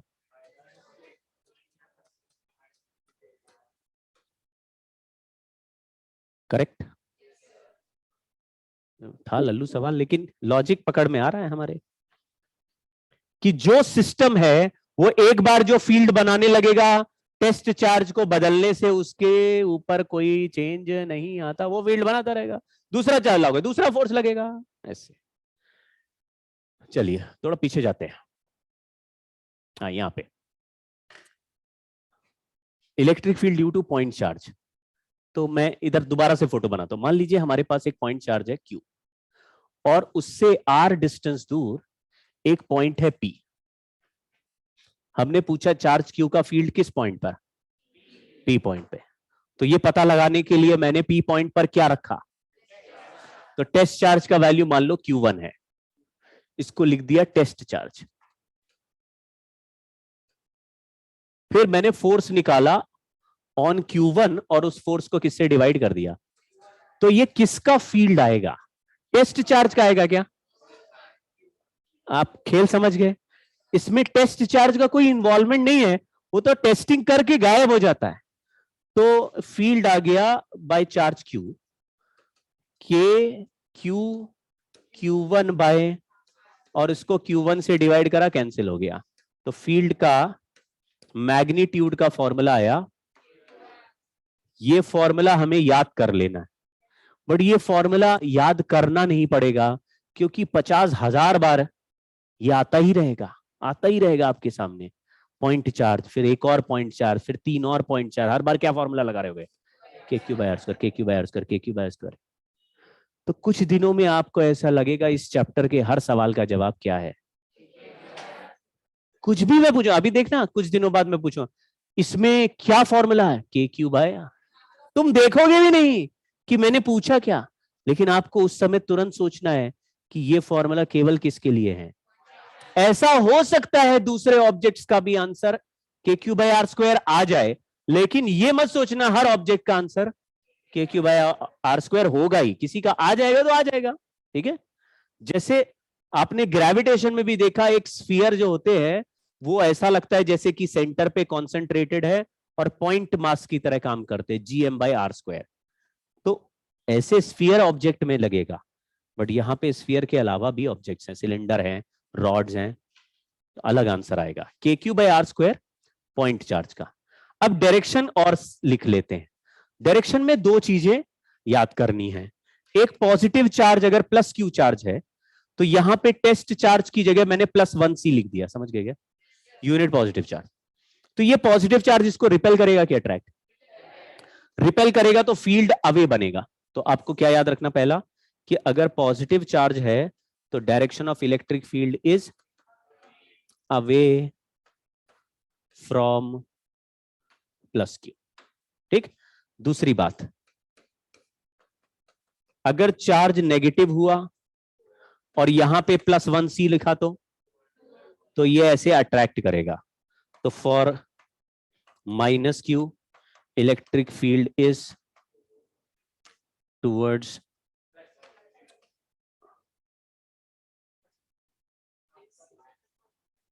इसमें तो प्लस है ही नहीं ना। आप टेस्ट चार्ज की चिंता मत कीजिए, टेस्ट चार्ज से फोर्स बनता है, फील्ड नहीं होता। लेकिन हम +1 चार्ज क्यों रख रहे हैं? क्योंकि +1 पे जो फोर्स होता है वही फोर्स ही फील्ड होता है। तो +1 क्यों रख रहे हैं? क्योंकि जब चार्ज रखेंगे तभी तो अट्रैक्ट या रिपेल करेगा। उसी से मुझे आइडिया लग जाएगा कि ये फील्ड किस डायरेक्शन में बना रहा है। तो हमेशा फील्ड टेस्ट करने के लिए आप कैसा टेस्ट चार्ज रखना चाहिए आपको? अगर नेगेटिव रखेंगे तो अरे तो झंझट हो गया ना, उसका फोर्स फील्ड अपोजिट हो जाता है। तो हम झंझट नहीं चाहते। तो आसान चीज क्या है, +1 रख दो, जो फोर्स आया वही फील्ड। ठीक है, चलिए। तो मतलब अगर मैंने यहां प्लस चार्ज रखा तो इस पॉइंट पर फील्ड का डायरेक्शन किधर होगा? एरो ऐसे अवे बनाना है, यहां पे इधर ही से आता हुआ एरो ऐसे अवे बनाना है। इस पॉइंट पे रहेंगे तो ऐसा लगेगा कि इस चार्ज के सेंटर से एरो बाहर की तरफ आ रहे, चारों तरफ ऐसे बाहर। समझ गए? महाभारत रामायण याद आ रहा? एरो चला रहे अलग अलग डायरेक्शन, है ना? एक मूवी देखी थी मैंने, थॉर रैग्नारॉक। तुमने देखी मूवी? उसमें वो जो उसकी बहन होती है वो भी ऐसे चाकू फेंकती रहती यस सर। है चाकूबाज। नहीं ना, रैग्नारॉक वाली तो है, तो उसमें ऐसे फेंकती रहती चाकू। हाँ, तो वैसे ही है ये, इसके एरो भी ऐसे अवे बाहर की तरफ। और नेगेटिव चार्ज हुआ तो जहां पर है वहीं पर एरो बनाना है। जैसे बोला इस पॉइंट पर फील्ड का डायरेक्शन, बट एरो का हेड -q की तरफ आते हुए दिखे। सर, हाँ जी। जो फील्ड लाइंस होती है किसी भी चार्ज पार्टिकल की, वो परपेंडिकुलर क्यों होती है हमेशा सरफेस के? नहीं नहीं, ये तो आप कह रहे हैं मैंने नहीं बोला। परपेंडिकुलर होना जरूरी नहीं है, आपने आधा बोला स्टेटमेंट। अगर वो मेटल है, मेटालिक कंडक्टर है, तभी सरफेस के किसके सरफेस किसके परपेंडिकुलर होगा? मेटालिक कंडक्टर सरफेस के परपेंडिकुलर होता है। तो अगर आपने मेटल का कोई ऑब्जेक्ट लिया और उसके ऊपर चार्ज चिपका दिया तो ये, लेकिन प्रॉपर्टी मैं पढ़ाऊंगा, ठीक है ना? और केवल मैं ही पढ़ाऊंगा, किसी को नहीं आती है प्रॉपर्टी। Okay sir. हाँ हाँ, पूरा देखना, बहुत लंबी उसमें भी पीएचडी होती है। बट सवाल कंडक्टर के इस प्रॉपर्टी पे बेस्ड जो अभी आपने पूछा ना, ज्यादा पूछते नहीं। तो मैं पढ़ा दूंगा, लेकिन उसमें बहुत घुसने की जरूरत नहीं है। मैं आपको जो भी प्रॉपर्टीज होती है वो सब लिखा दूंगा, आपको सब क्लियरली पता चल जाएगी। तो ऐसे है। बट वो जैसे केवीपीवाई एग्जाम है उसमें ऐसा सवाल पूछ सकते हैं, थोड़ा गहरा सवाल पूछते हैं उसमें। केवीपीवाई कोई दिया है किसी ने? अभी दोगे क्या? 12th में दे सकते हो, बट उसका कोई फायदा नहीं होता। तो अगर कोई बहुत इच्छा नहीं है प्योर साइंसेस में पढ़, सब तो इंजीनियर डॉक्टर ही बनना चाहते हैं। कोई और भी बनना चाह रहा है कि हम सर बीएससी करेंगे? क्योंकि आईएससी में आपको पढ़ने के लिए केवीपीवाई की जरूरत पड़ सकती है, लेकिन फिर उसमें प्योर साइंसेस पढ़ना पड़ता है। तो यानी फिजिक्स या केमिस्ट्री या मैथ्स, ऐसे केवल फिजिक्स लेना पड़ेगा आपको। तो कोई भी जा सकता है, बट वो उस प्रोफेशनल डिग्री नहीं है, यानी कि इंजीनियर डॉक्टर वाली डिग्री प्योर साइंसेस। तो अभी आजकल कोई लेता नहीं है, अभी तब सबको क्या बनना है? डॉक्टर इंजीनियर बनाओ सर, अब ये सब नहीं, हमको ये सब नहीं चाहिए। हमें साइंस वाइंस से प्यार नहीं है, हमको नोट चाहिए, पैसा कमाना भाई है। कोई कोई होते हैं बच्चे जो कहते हैं कि हमको सीखना है, साइंस सीखना है, कुछ कुछ होते हैं पागल, गुड फॉर देम, सीखो। लगा दो जीवन। एक हमारा स्टूडेंट था, उसको मिल रहा था कोई अच्छा ब्रांच आईआईटी में मिल रहा था, लेकिन लिया नहीं, वो आईआईएससी चला गया। उसको वहां पे प्योर साइंसेस ही पढ़ रहा था, फिर वो अभी कहीं यूएस में निकल गया, पीएचडी करता हुआ कुछ सीखता सीखता साइंटिस्ट बन गया। कुछ दिनों बाद सफेद बाल लेके इंडिया आएगा। अब मैं एक ग्राफ बना रहा हूं, थोड़ा लॉजिक समझना बहुत ही सिंपल है, ज्यादा है नहीं काम, अभी है समय तो थोड़ा जल्दी चलते हैं। समझो कि यहाँ पे ये मैंने एक डेमो क्लास दिया था, उसमें बताया था, लेकिन थोड़ा जल्दी जल्दी चलेंगे, आप लोग समझने की कोशिश करना, एकदम तो दिमाग खुला रखना। मान लो पॉजिटिव चार्ज है यहाँ, तो मुझे क्या करना है, ये पॉजिटिव चार्ज यहाँ ओरिजिन पे रख दिया है प्लस क्यू, तो मुझे ऐसे इस एक्सिस पे आगे आगे चल के चेक कर रहा है कि इलेक्ट्रिक फील्ड का वैल्यू डिस्टेंस बढ़ने से कैसे चेंज हो रहा है। फॉर्मूला क्या है, KQ/R²। तो मैं अगर R1 डिस्टेंस पे हूं, फिर मैं R2 पे चला जाऊं, जैसे रामलाल को बोलो R1 से R2 R3 R4, तो रामलाल बोलेगा यार ये डिस्टेंस बढ़ाओगे तो डिनोमिनेटर वाला नंबर बढ़ता जाएगा, तो ये पूरा वैल्यू ऑफ फील्ड। अच्छा, तो अगर मैं बोलता हूं कि इस एक्सिस पे इलेक्ट्रिक फील्ड है और यहाँ पे डिस्टेंस है, तो डिस्टेंस कम होगा तो इलेक्ट्रिक फील्ड का वैल्यू ज्यादा होगा, फिर डिस्टेंस बढ़ाएंगे तो इलेक्ट्रिक फील्ड कम हो जाएगा, फिर और बढ़ाएंगे तो और कम हो जाएगा। समझ गए क्या? तो आपको दिखेगा शेप ऑफ ग्राफ ऐसे डिक्रीज करता हुआ, इनवर्सली प्रोपोर्शनल, इनवर्स स्क्वायर है ना, समझ गया? तो जैसे अच्छा, अगर डिस्टेंस जीरो रख देंगे तो, एक बार हाँ एक मिनट फिर से बताते। मैंने क्या बोला कि अगर कोई चार्ज है यहां ओरिजिन पे रखा है, अगर मैं आपसे बोलूं आप ओरिजिन पे ही हैं ऑलमोस्ट, तो आपका चार्ज से डिस्टेंस कितना हो गया? जीरो हो गया, क्योंकि चार्ज भी ओरिजिन पे, हम भी ओरिजिन पे। तो जीरो रखेंगे तो इस पॉइंट पर इलेक्ट्रिक फील्ड कितना होगा? आप बोलोगे यार जीरो रखोगे तो इंफिनिटी हो जाएगा, distance is very close to origin, तो अभी डिस्टेंस जीरो हो गया तो फील्ड इंफिनिटी हो गया। तो यानी कि यहां पर अगर मैं इलेक्ट्रिक फील्ड का ग्राफ बनाऊं, तो देखो इनिशियल पॉइंट कहां से उतरेगा? इंफिनिटी से। फिर जैसे जैसे डिस्टेंस बढ़ाते जाएंगे, फील्ड का नंबर कहीं 100 हो जाएगा, और दूर जाएंगे तो 50 हो जाएगा, और दूर जाएंगे तो 30 हो जाएगा, और दूर जाएंगे 20 हो जाएगा। क्या डिस्टेंस बढ़ने से फील्ड का वैल्यू, तो ग्राफ का शेप समझ में आया? ऐसे डिक्रीज क्यों कर रहा है? और बहुत लार्ज डिस्टेंस में जाएंगे तब जाके जीरो होगा, यानी कि ये ऐसे टेंडिंग टू जीरो वाला ग्राफ बन गया, कभी टच नहीं करेगा। दूसरा, अगर अब ये कैसे पता चला कि हमें पॉजिटिव में बनाना है कि नेगेटिव में? उसके लिए हम वेक्टर बना रहे हैं। जैसे अगर मैं यहां पे हूं और ये पॉजिटिव चार्ज है, तो इस पॉजिटिव चार्ज की वजह से इस पॉइंट पर फील्ड का डायरेक्शन क्या होगा? अवे या टुवर्ड्स? अवे बनाया, तो ये अवे वाला जो एरो है ये प्लस आई कैप है या माइनस आई कैप? तो मैंने बोला राइट साइड को पॉजिटिव मान लेते हैं और लेफ्ट साइड को, यानी इलेक्ट्रिक फील्ड अगर राइट में है तो हम उसको प्लस लिखेंगे, तो यहां पर इलेक्ट्रिक फील्ड का वैल्यू 50 है, लेकिन इसको प्लस 50 लिखेंगे कि माइनस 50? प्लस 50। इसी डिस्टेंस पे यहां गए तो यहां पर भी अवे होगा, लेकिन ये वाला अवे वाला एरो किधर है?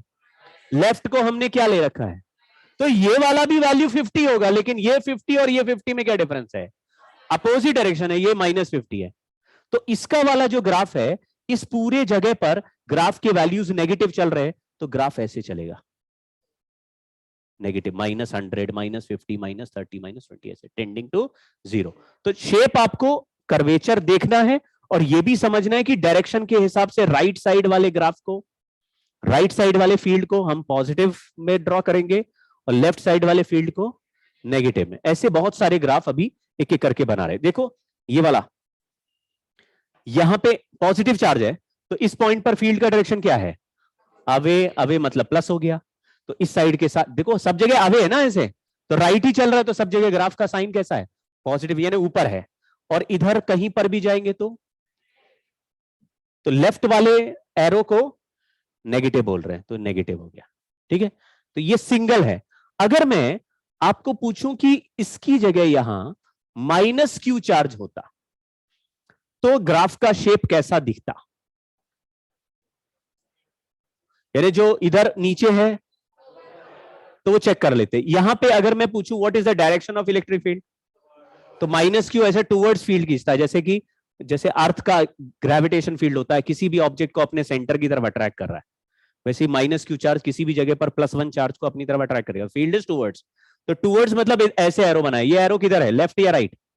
लेफ्ट साइड को हमने, तो इधर का फील्ड नेगेटिव नेगेटिव हो गया और इधर का फील्ड पॉजिटिव हो जाएगा।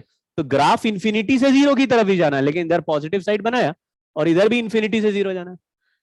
एक बात और नोटिस करिए कि जिस पॉइंट पर चार्ज है उसके आजू बाजू में फील्ड हमेशा इंफिनिटी होगा, क्योंकि चार्ज से 0 डिस्टेंस पे जाओगे तो KQ/R² में 0 रखना पड़ेगा, इंफिनिटी हो गया। दूसरी बात ध्यान से देखने वाली ये कि चार्ज के एक साइड अगर प्लस इंफिनिटी है तो इमीडिएटली दूसरे साइड, इसमें भी देखो ऐसा है, क्योंकि एक साइड अगर अवे है तो दूसरी साइड भी अवे होगा, तो अवे मतलब इधर राइट हो गया, इधर लेफ्ट हो गया, प्लस माइनस हो गया। तो चार्ज को क्रॉस करते ही एक साइड अगर प्लस इंफिनिटी का ग्राफ था तो दूसरे साइड माइनस, और एक साइड प्लस था तो दूसरे साइड माइनस। समझ गए क्या? वही बात 2 बार बोल दी। चलिए स्टार्ट करते हैं। अभी मैं 1-2 ग्राफ और जल्दी जल्दी ड्रॉ करता हूं और कुछ ग्राफ आपको होमवर्क के लिए दे दूंगा, तो 1-2 लॉजिक और बनाते हैं।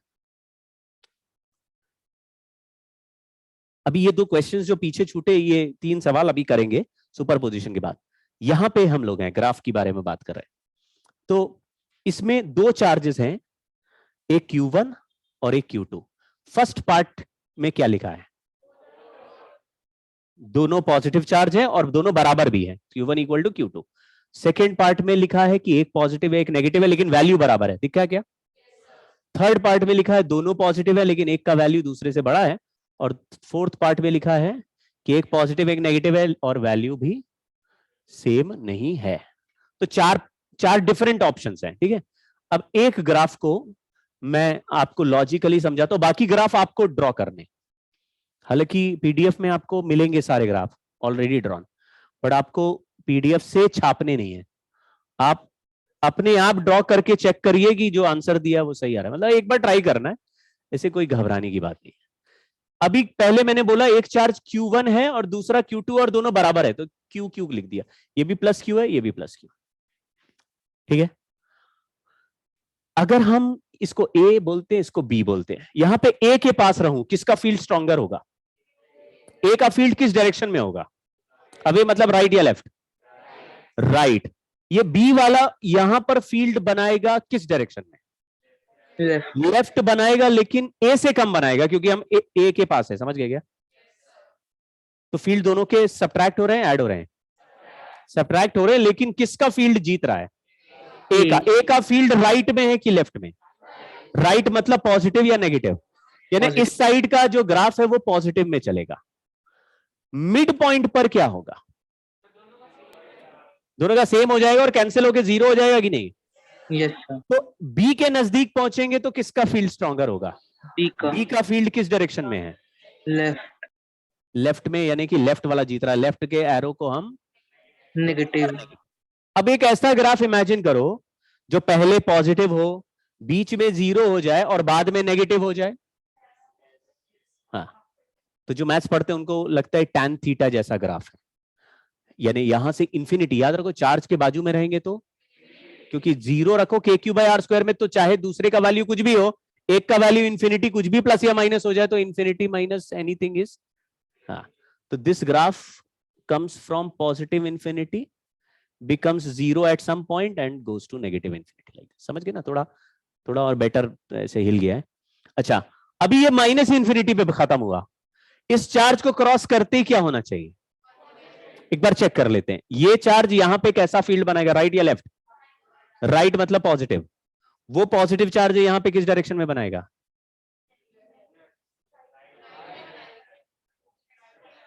मैंने कुछ बोला क्या? कुछ नहीं, आप अपने हिसाब से बनाते हो। देखो पॉजिटिव चार्ज है और अवे बोलना है, तो अवे मतलब ये दोनों फील्ड इस डायरेक्शन में ऐड हो गए कि सब्ट्रैक्ट? ऐड हो रहे हैं और दोनों राइट है, तो प्लस ही आंसर रहेगा। एक का प्लस दूसरे का भी प्लस, तो प्लस इंफिनिटी से 0 बनाओ, क्योंकि at very large distance these two values will go to 0। ये भी बोलेगा लार्ज डिस्टेंस पे 0, वो भी बोलेगा लार्ज, तो 0 + 0 क्या? ऐसे। इस इधर क्या होना चाहिए? ज्यादा सोचना नहीं होता, प्लस इंफिनिटी पे खत्म हुआ तो थोड़ा भी अगर सीक्वेंस पकड़ में आ गया तो तुरंत ड्रॉ हो जाता है।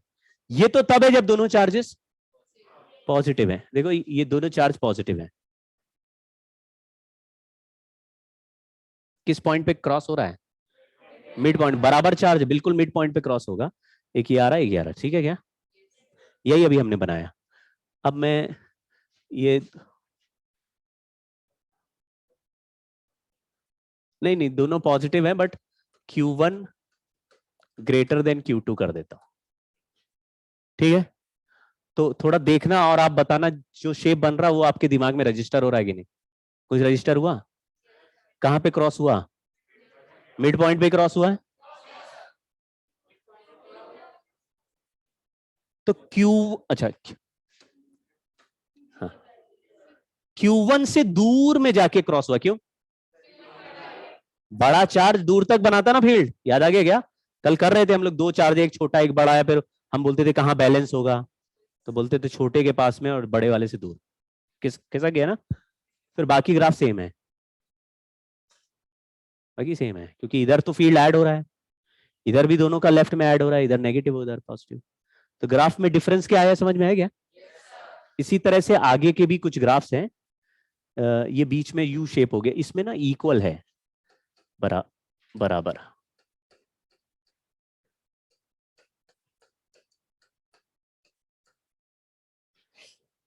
इसमें ये जो Q1 है ये पॉजिटिव है और Q2 वाला नेगेटिव है। यहां पे Q1 वाला फील्ड किस डायरेक्शन में बनाएगा? राइट में बनाएगा, अवे। माइनस Q2 वाला यहां किस तरफ बनाएगा? टूवर्ड्स बनाएगा। तो ये भी राइट है, ये दोनों ऐड हो गए सब्ट्रैक्ट हो गए? यहां हर जगह दोनों ऐड ही हो रहे हैं, तो बीच में कहीं जीरो हो सकता है क्या? दो नंबर ऐड कर रहे हो, जीरो हो जाएगा क्या? तो बीच में ग्राफ डाउन तो आया है, क्योंकि ग्राफ इंफिनिटी से स्टार्ट होगा, तो बीच इधर इधर इंफिनिटी है, बीच में इंफिनिटी नहीं है, तो ग्राफ तो नीचे जरूर आएगा। लेकिन कभी ग्राफ नेगेटिव हो ही नहीं रहा, तो ऊपर से नीचे तो जा ही नहीं सकता, ऊपर से ऊपर मुड़ गया। समझ गए क्या? कहां पे मिनिमा आना चाहिए? सिमिट्री से बोल सकते हो, क्योंकि दोनों बराबर है, तो दोनों के बीच में ही मिनिमा आएगा, क्रॉस क्रॉस नहीं हो रहा है।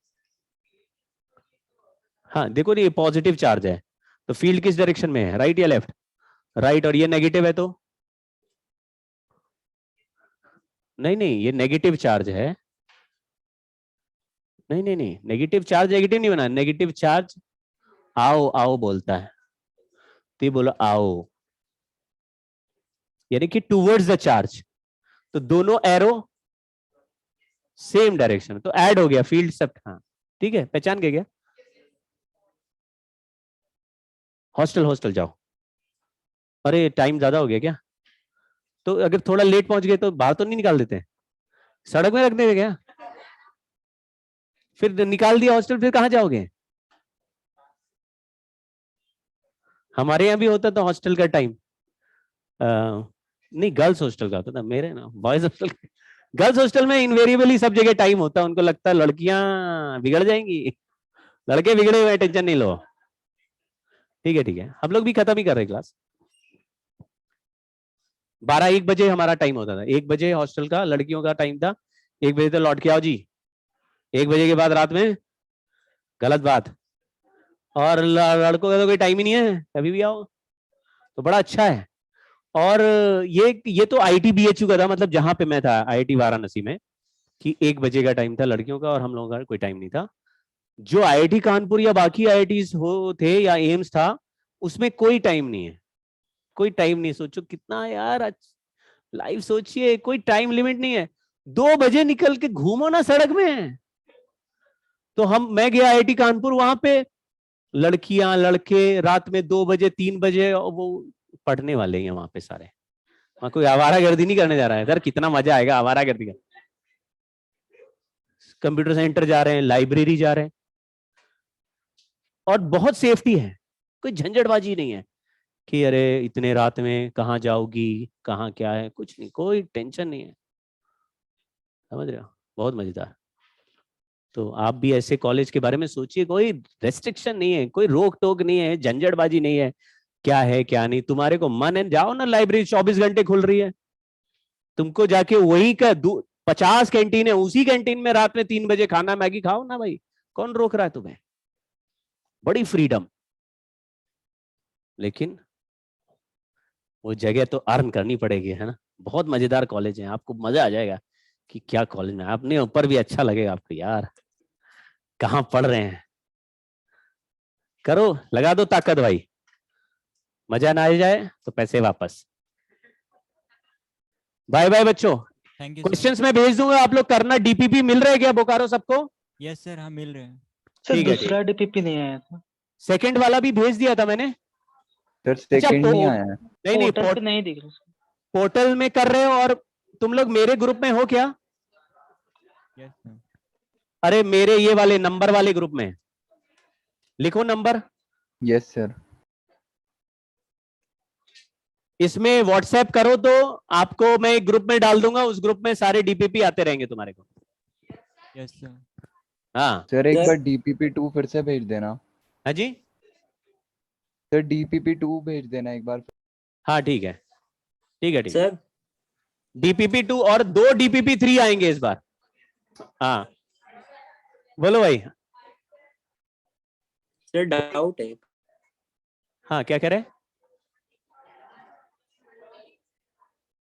हाँ बोलिए बोलिए। सर डाउट है। हाँ डाउट पूछ लो।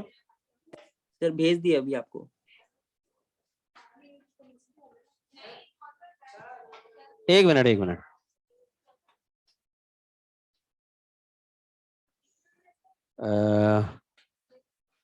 डाउटवा भेज दी, हाँ मिल गया। हाँ यहाँ पे तो नेट इलेक्ट्रिक फील्ड होगा यार, सेंटर पे निकालना होगा। क्या कह रहे हो? नेट इलेक्ट्रिक फील्ड पूछा होगा, क्यों भाई? सर फिर काट दिया नहीं है। अभी आज जैसे सिखाया ना कि अगर एक पॉइंट चार्ज का फील्ड का फॉर्मूला KQ/R² होता है, तो आपको एक एक चार्ज का सेंटर पे फील्ड निकाल के फिर सबको वेक्टर सम करना होगा सुपरपोजिशन से। एक बार ट्राई करो, वरना ट्राई मैं, करा था नहीं हो अच्छा पाया। मैं तो फिर इसका सोल्यूशन अभी भेजता हूँ थोड़ी देर में, इसको ग्रुप में डाल देता हूँ, देखे कोई सॉल्व कर पाता है कि नहीं। ये लो, भेजा ग्रुप में, अभी कोई ना कोई सॉल्व करके भेजेगा।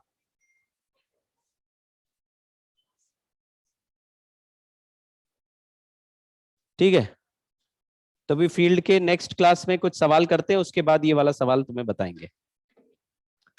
चलो जी, bye bye. Thank you sir. Okay.